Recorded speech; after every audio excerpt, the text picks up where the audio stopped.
আসসালামু আলাইকুম। আশা করি সবাই ভালো আছেন। আলহামদুলিল্লাহ আমিও ভালো আছি। তো অনেক দিন পরে আপনাদের মাঝখানে আবার নতুন করে ভিডিও নিয়ে আসলাম আর কি। মাঝখানে অনেক ঝামেলার ভিতরে ছিলাম, যার জন্য আপনাদেরকে কোনো ভিডিও দিতে পারিনি। তো আজকে নতুন করে ভিডিও দিচ্ছি, আশা করি সবার ভালো লাগবে।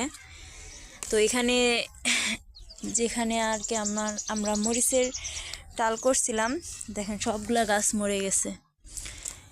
এই সবগুলা গাছ এখন উঠায় ফেলবো, উঠায় এখানে নতুন করে পেঁয়াজের চারা লাগাবো। এই মরিচের যে টালটা আছে পুরোটা মরিচের টাল উঠায় ফালায় দেব, দিয়ে এখানে ট্রাক্টর দিয়ে হাল চাষ করা হবে। হাল চাষ করার পরে এখানে আপনার পেঁয়াজ যে আছে সেই পেঁয়াজের চাষ করা হবে।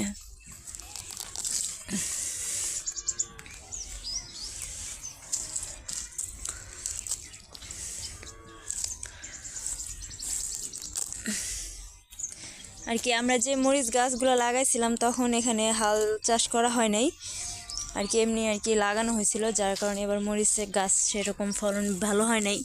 মরিচ বলতে গেলে হয়ই নেই, দুই একটা যা হয় তাই আর কি। এর জন্য এই মরিচের গাছগুলো সব তুলে ফেলতেছি, ফেলে এখানে নতুন করে আবার হাল চাষ করে তারপর এখানে মরিচের চারা লাগাবো।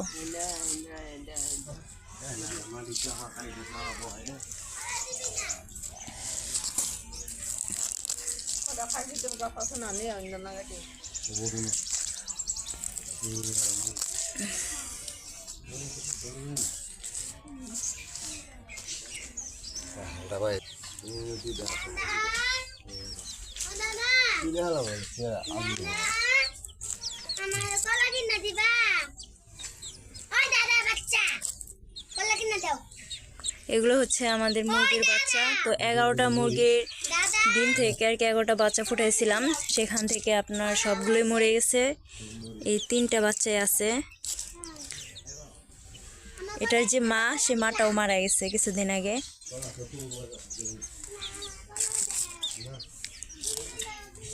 এই হলো আমার মরিচের টাল। এইটা পুরোটা আর কি উঠায় ফেলবো গাছ যা আছে। আর এটা হচ্ছে সেই টমেটোর বাগান। তো দেখেন আলহামদুলিল্লাহ কত সুন্দর টমেটো ধরছে গাছে।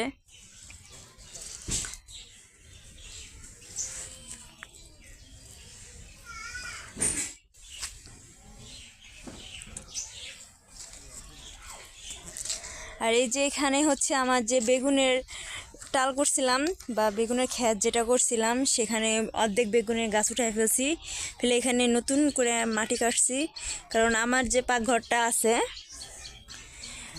যে পাকঘর আর কি আমি এখন রান্না করি, সেই পাকঘরটা ওইখানে থাকবে না, পাকঘর এখানে চলে আসবে। এখানে নতুন করে পাকঘর করব। আর যেটা এখন বর্তমানে পাকের ঘর আছে সেটাকে খড়ির ঘর হিসেবে রাখবো, যেখানে খড়ি থাকবে আর কি। ওইখানে কোনো রান্না বান্না করব না, যা করার এখানেই করব।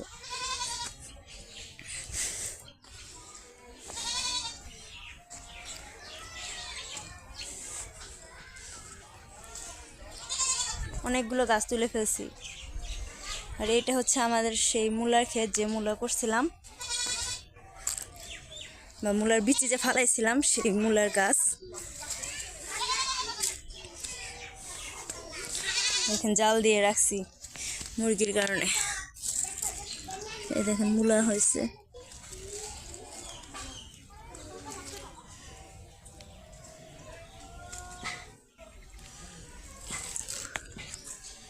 আর ঢেঁড়সের গাছ তো এখনো ছোট ছোটই আছে।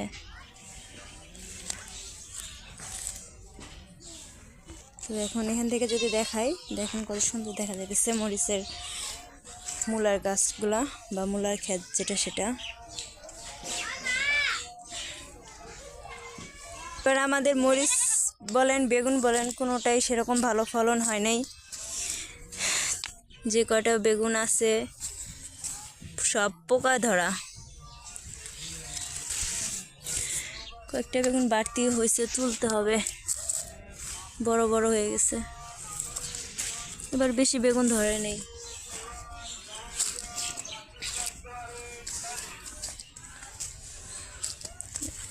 দেখেন কত বড় বেগুনটা, দেখেন পোকায় ধরা,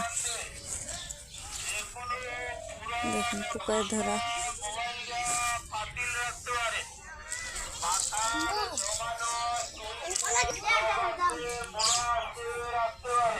আরও তো ফুল আসছে এখানে, আর নতুন করে টমেটো হবে।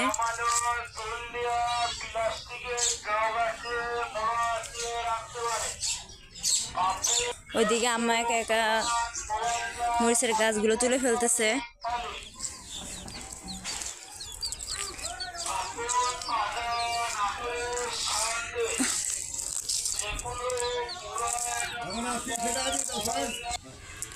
তো এটা হচ্ছে আমার মূলত বর্তমানে পাকের ঘর। তো পাকের ঘরের অবস্থা খুবই খারাপ। তো পাকের ঘর এখানে থাকবে না, যার জন্য আর কি এরকম করে আর কি আপাতত চলার জন্য এটা হবে। এর পরবর্তীতে এটা হবে খড়ি ঘর। যেখানে দেখেন খড়ি রাখছি, তো এটা আর পাকের ঘর থাকবে না, হয়ে যাবে খড়ির ঘর। তো এখানে যে টিন দেখতেছেন, এরকম টিন দিয়ে আমার বাড়ির পাশে যে বেড়া, এখানে নতুন করে মাটি কাটছি। নতুন করে মাটি কাটার পরে এখানে নতুন করে বেড়া দিছিলাম। আগের যে বেড়া ছিল সেটা ভেঙে গেছিলো, যার জন্য নতুন করে আবার আমরা বেড়া দিছি। তো এখান থেকে আপনার ওই কোনা পর্যন্ত বেড়া দিছি। তো দেখেন বেড়া দেওয়ার পর মাটি যে ফালাইছিলাম সে মাটিও কম হয়েছে, আবার নতুন করে মাটি কাটতে হবে। মাটি কেটে বেড়ার সাথে পুরোটা মিশিয়ে দিব, বেড়ার মাটি পুরোটা মিশিয়ে দিব।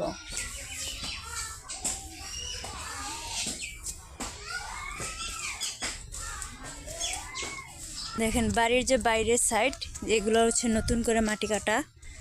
এখানে মাটি ফালানো হয়েছে, সামনেও মাটি ফালানো হয়েছে। যে দেখেন এখানেও এই যে মাটি ফালানো হয়েছে, যে এখানে যেরকম মাটির সাথে বেড়া লেগে আছে ঠিক এরকম করে বেড়াটা দিব, যার জন্য আরও মাটি কাটতে হবে। তো দেখেন এই যে মাটি কাটার পরে কামলা দিয়ে আর কি মাটি নিয়েছিলাম, কাজ করাইছিলাম। তো এই যে বেড়া, আর এই যে বেড়ার ফাঁক দেখছেন, এখানে অনেকটা ফাঁক। এখানে আবারও নতুন করে মাটি ফালাতে হবে।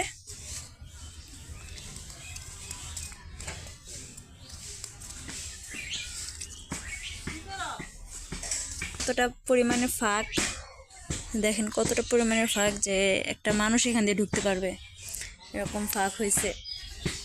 তো এখানে আবার নতুন করে মাটি কাটতে হবে, মাটি কেটে পুরো বেড়াটা ঠিক করতে হবে আবার নতুন করে। দেখছেন, পুরো বেড়াটাই ঠিক করতে হবে আবার।